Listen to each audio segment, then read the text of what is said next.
The markets were a little bit disappointed with Fed Chair Jay Powell yesterday. The S&P 500 closed lower by 0.75%. What was your take on what he said, particularly about the economy and inflation? Well, I think his characterization of the economy and the inflation are probably about right.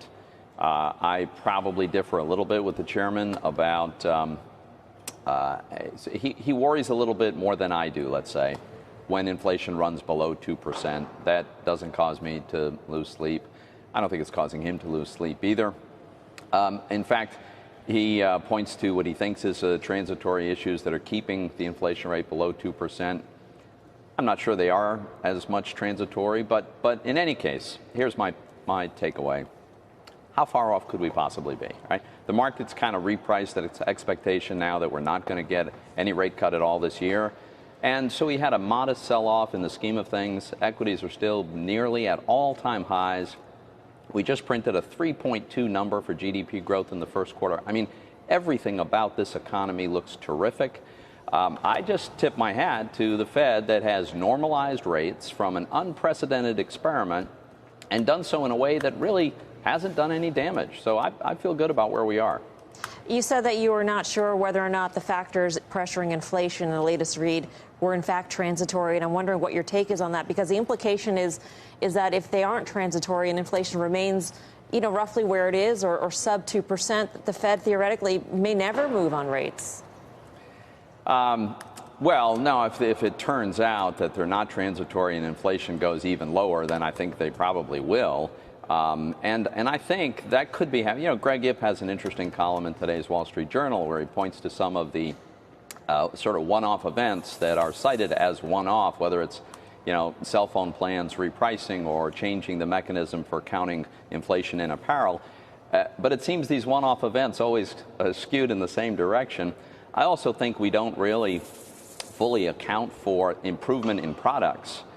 When we look at inflation, if a cell phone comes out and it does remarkably new things, but it costs the same, well, should we consider that no inflation, or is that actually deflation? So we can have these debates, but again, I go back to a fundamental point. The economy is doing really, really well with interest rates where they are. Maybe they overdid it by 1/4 point in December. I get that argument. The market sold off, but look at how it came roaring right back. So I think at most we're quibbling about very small differences. Right. Senator, I wanted to ask you your thoughts about Stephen Moore's nomination, whether you would vote in favor of him joining the Fed. So let's see if there's actual nomination. That has not yet occurred. My view is that Steve Moore, I've known Steve for a long time, and he's been a terrific champion for growth, a terrific champion for a supply-side way of viewing the economy and the world. I think that kind of point of view would be a good departure from the way I think most folks at the Fed think. But let's see how it proceeds. Well, would you support his nomination? There's some I would be inclined to support his nomination. There was some reporting yesterday that suggested that during a meeting of the Senate GOP caucus that you suggested you did not think he would ultimately be nominated. I don't discuss private conversations, and when the Republican conference gets together for a lunch and we have a conversation, I consider that a private conversation. How concerned are you about some of the comments and writings that he's made over the years related to women? I think people ought to take a look at those. I think they were intended to be tongue-in-cheek. I don't think he's a misogynist or anything of the sort.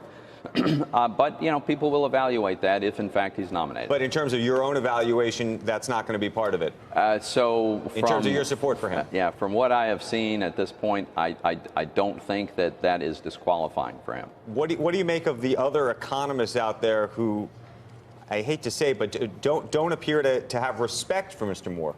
Well, look, I don't know too many economists who've always gotten it right, okay? Steve Moore, like many of us, myself included, thought that there was a very significant risk that the massive, unprecedented quantitative easing of the last decade was a big risk for inflation. We were proven wrong. Inflation never really materialized. On the other hand, the Fed has been dead wrong on their GDP projections for I don't know how long, consistently overestimating their projections for growth during the Obama years, underestimating it more recently. So I think a different point of view would be helpful, that's all. Do you think there's an argument to be made that this would politicize the Fed? I spoke with Steve, and he assured me that he would be an independent voice, an independent Fed governor. I do think that's very, very important. I have urged the president not to attack Chairman Powell, and I do think it's important that the Fed would remain independent. When you say you've urged the chairman not to attack, the president not to attack Chairman Powell, does that include the demand or the urging that the Fed cut by 1 whole point? Yeah, I mean, look, the president's entitled to his opinion about this. I don't share that view. I think, look, if we lowered the Fed funds rate by a full percentage point, we'd have a negative real rate on the Fed funds. With the economy at 3.2%, and with the labor market as tight as it is, should we really have negative real short-term rates? I don't think so. But the president's entitled to his opinion. I think it's probably better for the president not to push too hard, because it will, unfortunately, probably in some minds, raise questions about the independence of the Fed. I think they are independent right now. I want it to stay that way.